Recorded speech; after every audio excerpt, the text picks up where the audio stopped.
Assalamu alaikum everybody, this is your Arabic teacher Sam and a very warm welcome back to this little series where we're going through the story of the Prophet Hud alayhi salam. And we're just breaking down this story in the story of the prophets, and we're on chapter 6 now. We've done all of the lessons. There are 5 previous videos to this, so go and check them out if you haven't already.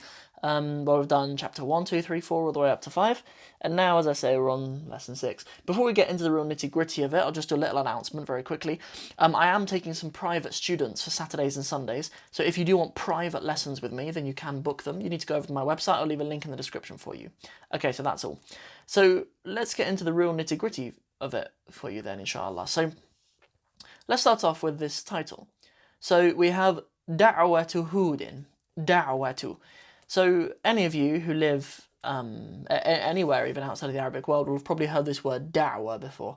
Even if you've just heard it with our brother Imran ibn Mansour, may Allah preserve him, like he's or aka Dawah man. Yeah, like you might have heard that for Dawah man, but da'wah is it's actually from the verb da'a, and then in the present tense yad'u. It's a final week verb. That's lesson 16 in my program. If you haven't got to that yet, then don't worry, it is coming. Da'a yad'u actually means to invite. It's actually an invitation, and the term da'wah can actually mean an invitation to anything, even in a secular sense. Like da'wah can be inviting people to Islam, but it can also be an invitation to your house or something. Like one of the 5 rights of the Muslim over another Muslim is ijabatu da'wah. Ijabatu ad-da'wati. Ijabatu da'wati. So ijaba is like accepting. Ijabatu da'wah, accepting the invitation.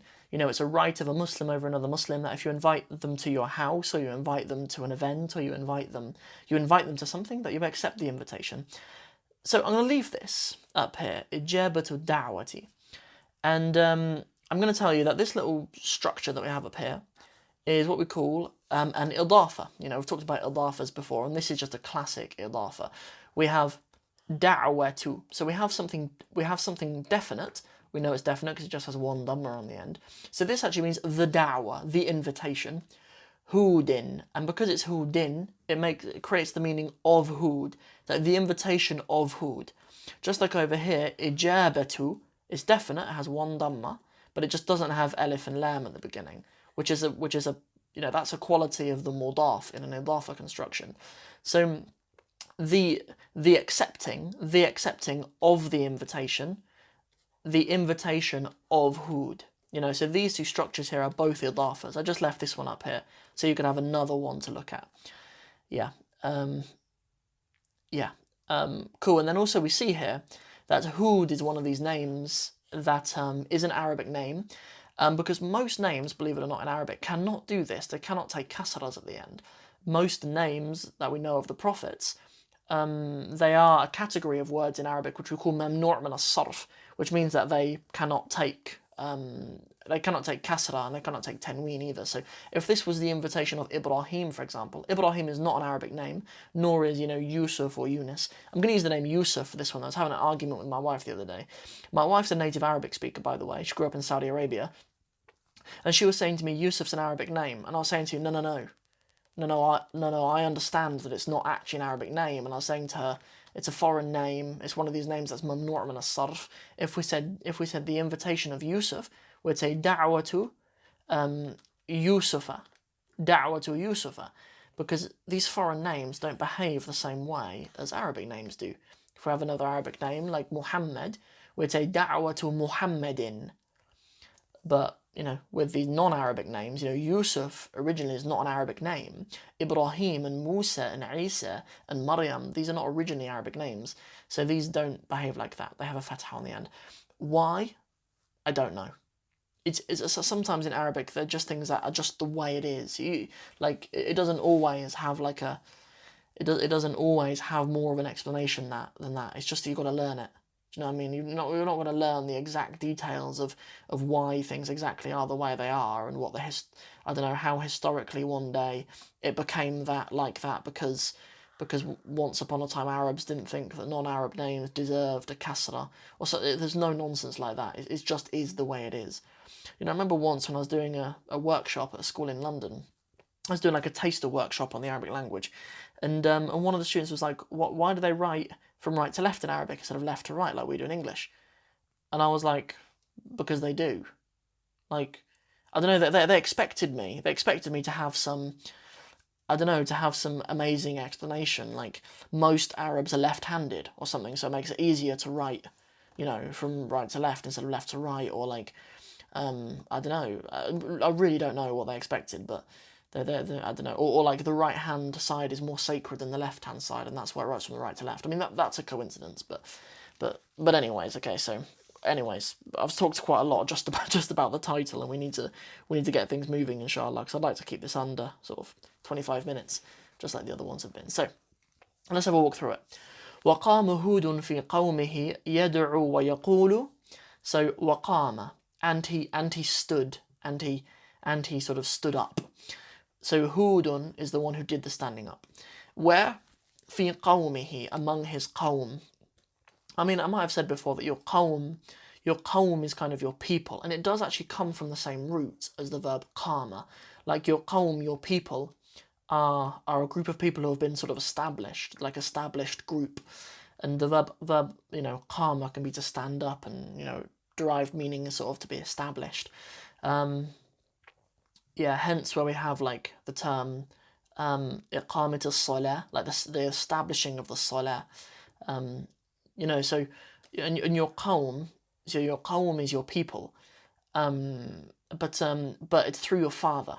Like you inherit your qawm through your father. And something very beautiful is that Jesus alayhi salam in the Quran, he never ever acknowledges the people by saying Ya qawmi, oh my people. He always says Ya bani Israel.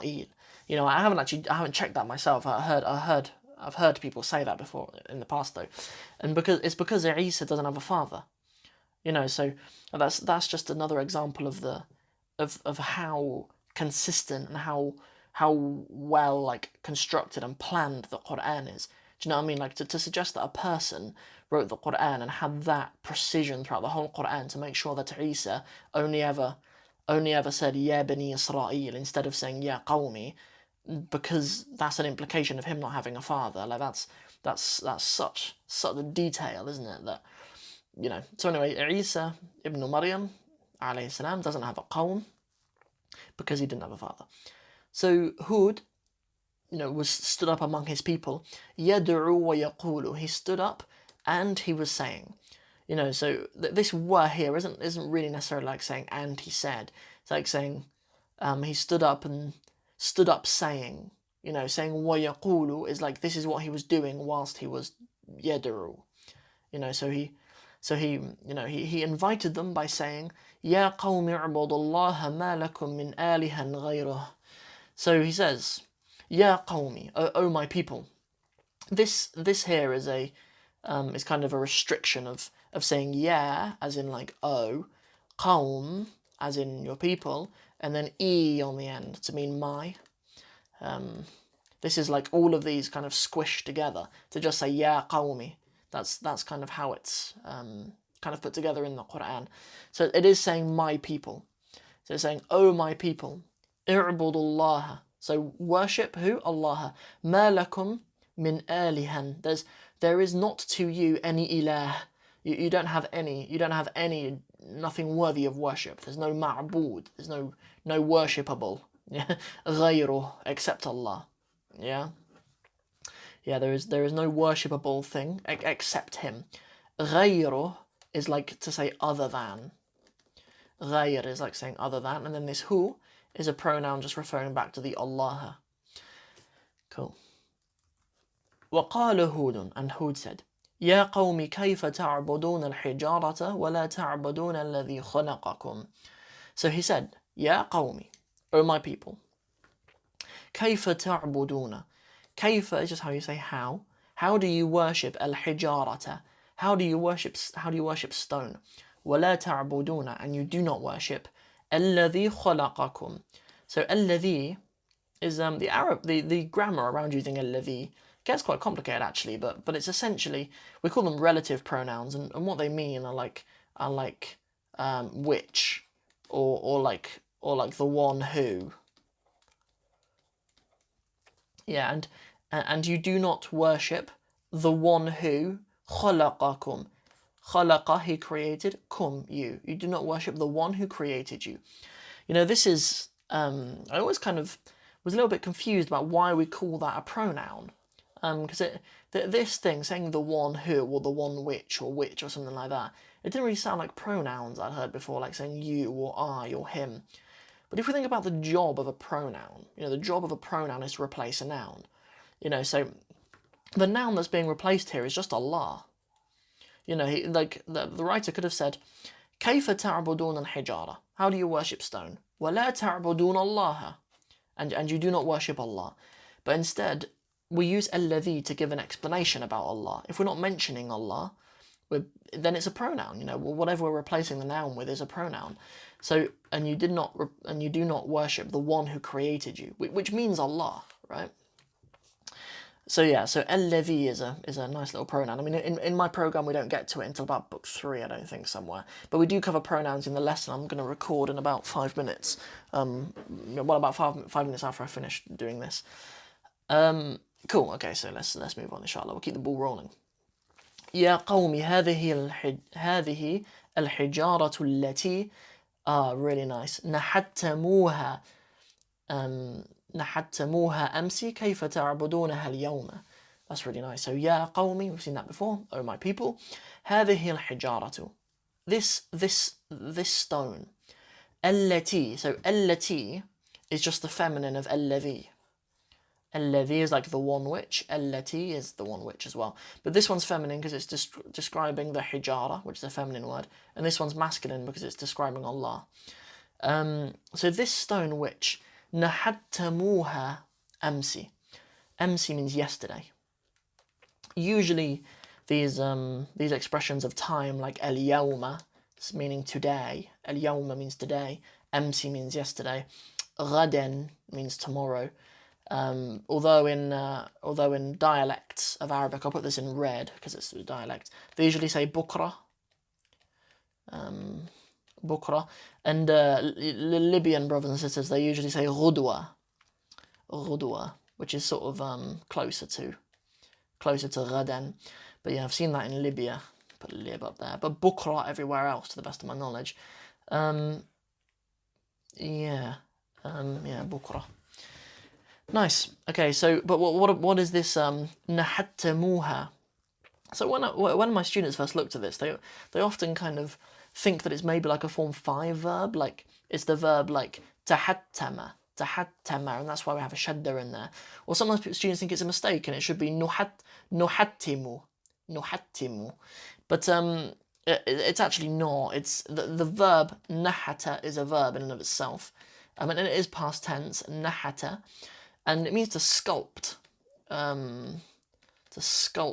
or to shape something. Or to carve something, maybe. It could be something that a carpenter does, but it's to sculpt or to shape something. So nahattamuna or nahattamu would be like you nahattum would be you all. So you plural sculpted something. Yeah, nahattamu ha. That you sculpted it. You know, this stone, which you sculpted it. You know, you often when you have allati, you have any relative pronoun, you need to use a pronoun to refer back to what you're chatting about. You sort of have 2 pronouns in there, but we'll see that as an Arabic habit a little bit more, inshallah. So, but anyway, let me just read through what the translation of it would be. So it'd be like, "O my people, this stone, which you carved it yesterday, كيف تعبدونها? How do you worship it?" Here again, because it's talking about the stone. اليوم. So this stone which you carved yesterday, how do you worship it today? You know, something that you made yourself yesterday. How do you worship it today? إن الله خلقكم ورزقكم. Indeed Allah, it needs to be إن الله because of إن. إن الله خلقكم. He created you. ورزقكم, and He provided for you.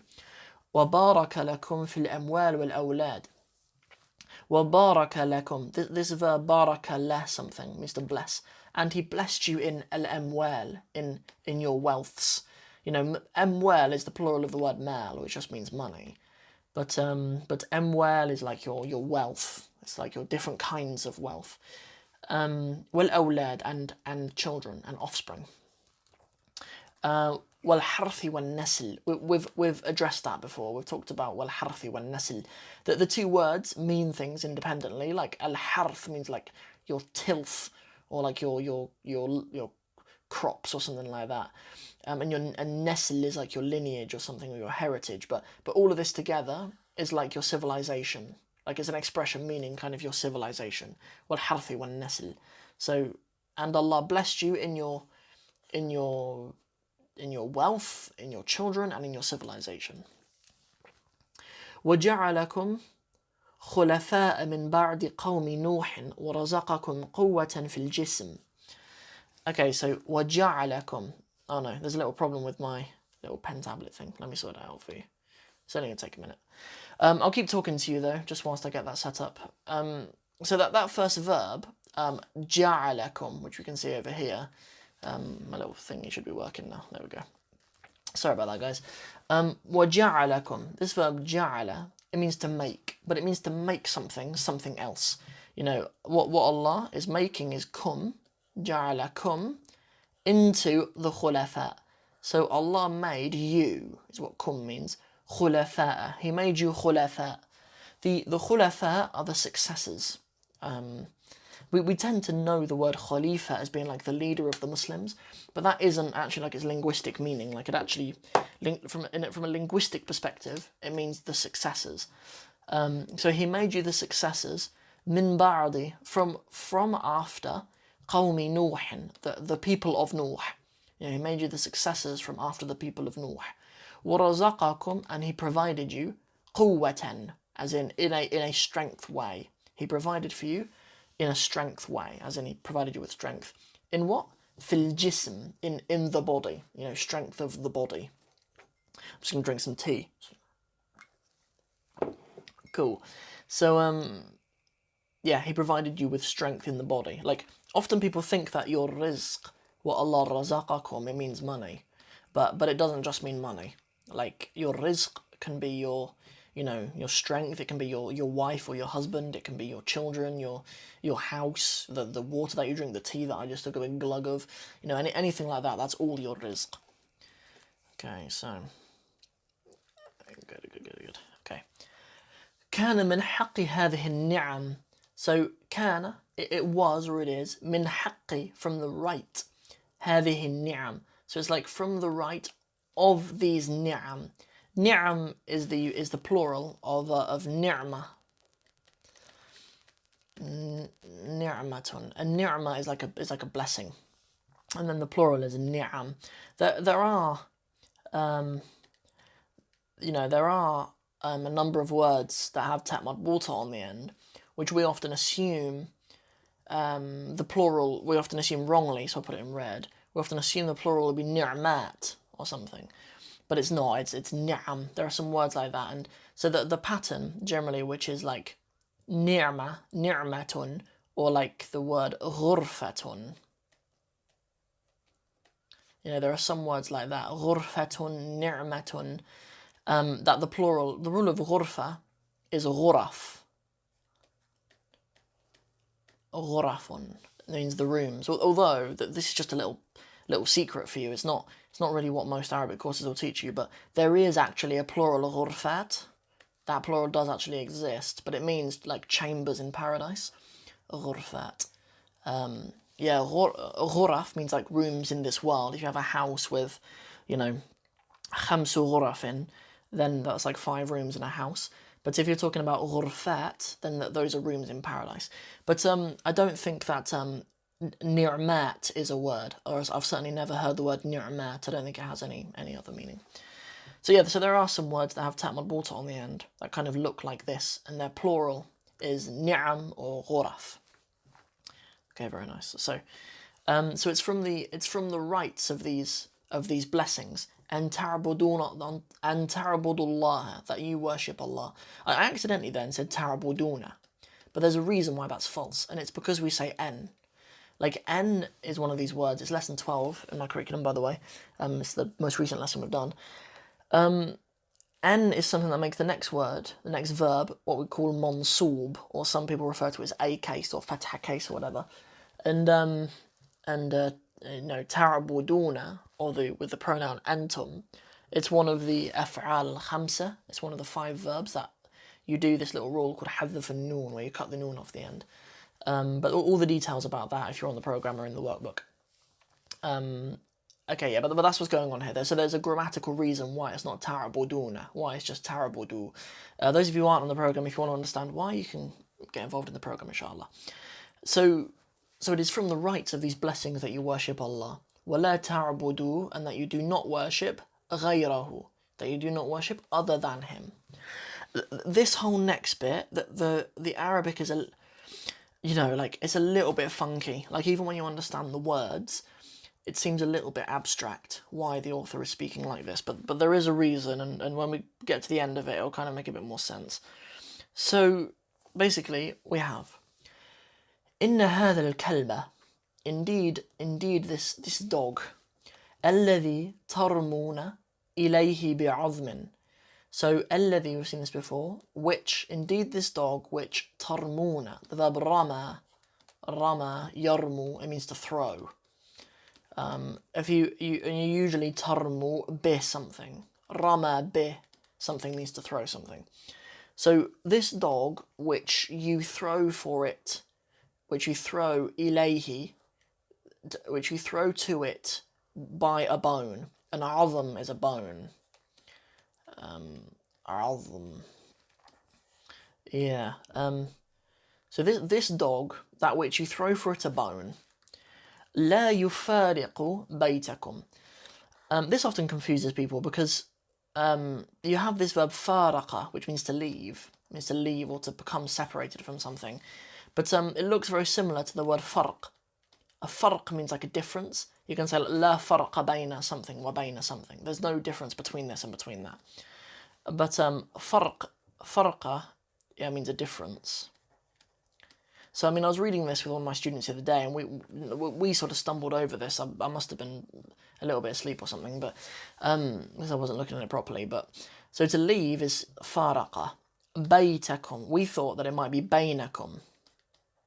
We thought it might be another typo because we found one or two in this text. We thought it might be la farqa bainakum. Like, there's no difference between you and the dog who you just throw for it a bone. Just what I mean. It's like previously this text has said that the people of Ad are sort of stupid in this dunya, and I didn't know if it was like sort of a continuation of that onslaught of criticism, but it's not farqa bainakum.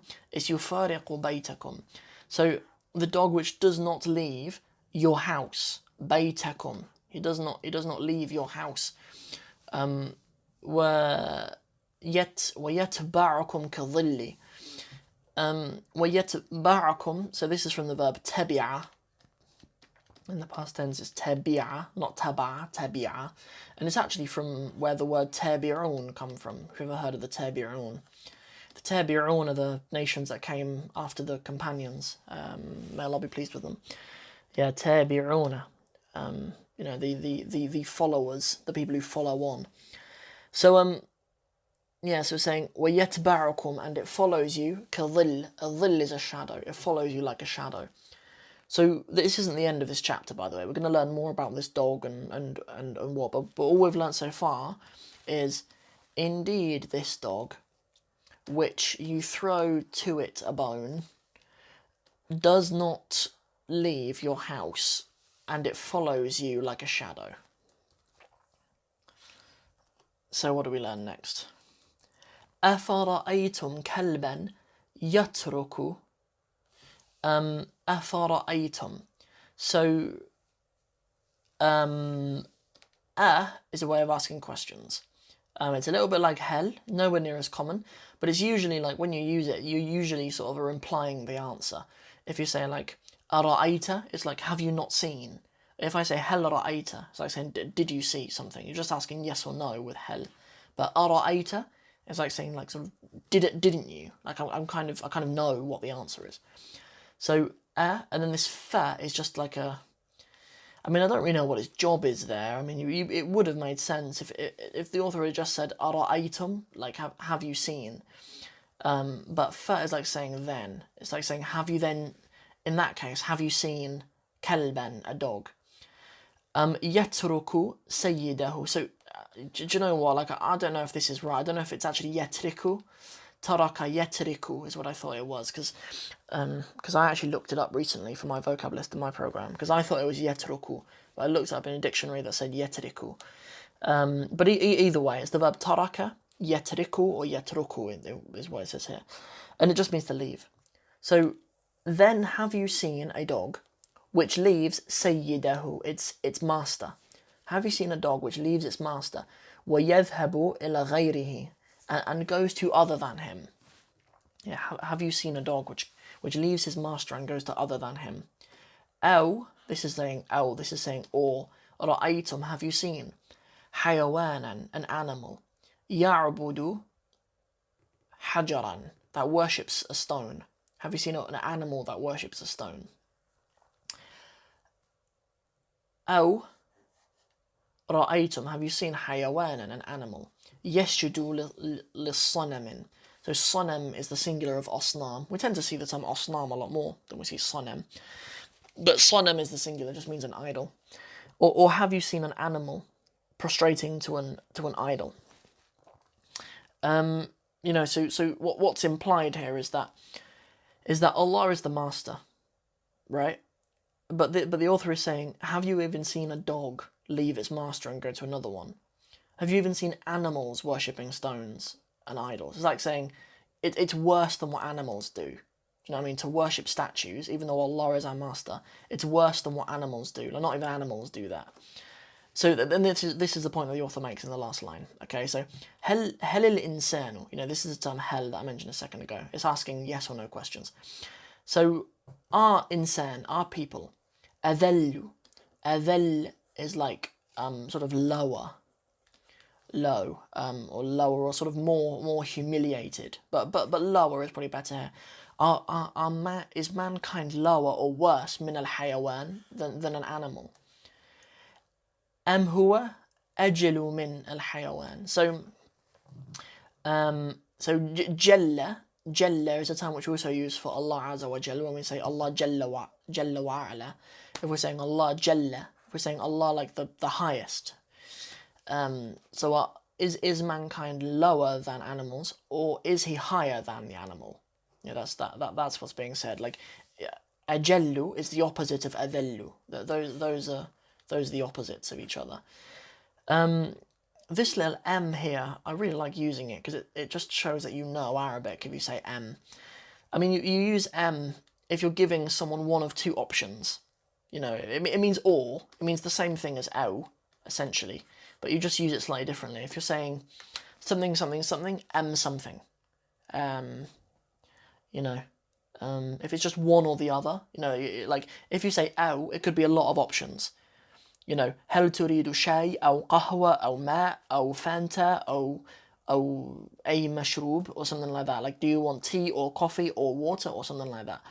But it's like, you know, if you're saying what is better, القهوة أم شاي, it's like coffee or tea. It's just one of two answers. That tends to be the difference. I'll drink my tea right now. It's getting cold because I've been doing this for too long. Okay, we're coming up to half an hour, alhamdulillah, so we're very nearly finished. So, well, we are finished. Next chapter, which we're going to be doing next Wednesday. I'm really sorry that this video is a day late. I'm moving house at the moment, which is why everything's been a little bit slower. The podcast has gone out today, so don't worry about that. And next lesson we're going to be doing chapter 7, Jawabu al-Qawmi. Jawabu al-Qawmi. You know, the answer of the nation. Obviously the nation is Ad. So that's everything for this video. I hope you enjoyed it, and I really hope you did. Don't forget to like and share it, and don't forget to subscribe to the channel if you haven't already. And also just don't forget to get in touch with me. Comment, engage over it. If you have any questions for me about this then please just stick them in the comments or get in touch with me. You can always email me, ArabicwithSam@gmail.com. Make sure to check out my website if you haven't already, ArabicwithSam.com. Have a really nice week. Assalamu alaikum wa rahmatullahi wa barakatuh. وما أرسلنا من رسول إلا بلسان قومه ليبين لهم فيضل الله من يشاء ويهدي من يشاء وهو العزيز الحكيم